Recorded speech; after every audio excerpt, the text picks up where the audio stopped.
Wala pa rin daw ipinagbago ang Lakers. Ayon sa Nuggets coach na si Mike Malone, mahina pa rin daw ang nasabing team after nilang manalo noong Game 1. Pero bago yan, Christian Wood babalik na ngayong Game 3. Isa sa main factor kaya natalo ang Lakers laban sa Nuggets noong Game 1 ay ang kakulangan ng team sa size. Kaya naman out-rebound sila ng Nuggets 49-40. 45 minutes nga po naglaro si Davis pero need pa rin talaga nito na makakatulong sa loob.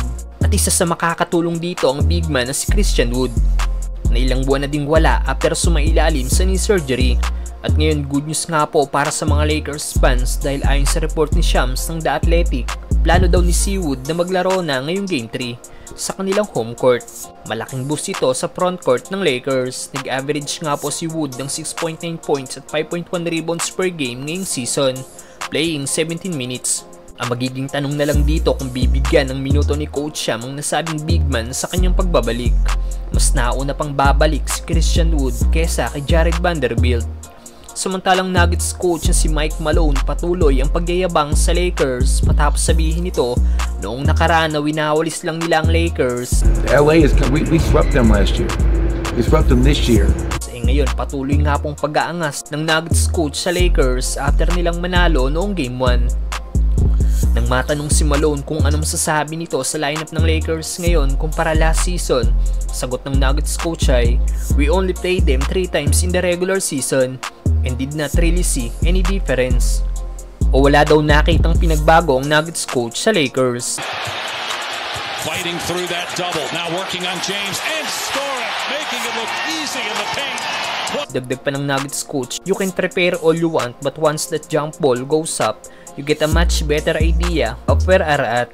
O kahit ano pa daw gawing paghahanda ng Lakers, once magsimula na ang laro, hindi daw ito uubra sa kanila. Sa sinabing ito ni Mike Malone, nangangahulugan lang ito na minamalit pa rin niya ang Lakers dahil 9 straight na silang hindi natatalo ng nasabing team. Kailangang maipanalo ng Lakers ang Game 2 bukas para maitabla nila ang series. Kailangan mag-step up ng mga guard ng Lakers, lalo na si D'Angelo Russell.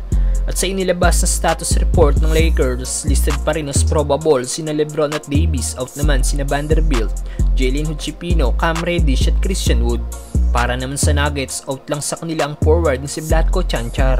Anong masasabi nyo sa sinabi ng Nuggets coach mga brother?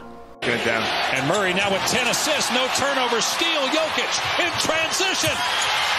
In these playoffs, he became the Lakers' daddy! Speaking of the Lakers, I just want you guys to know this is breaking news.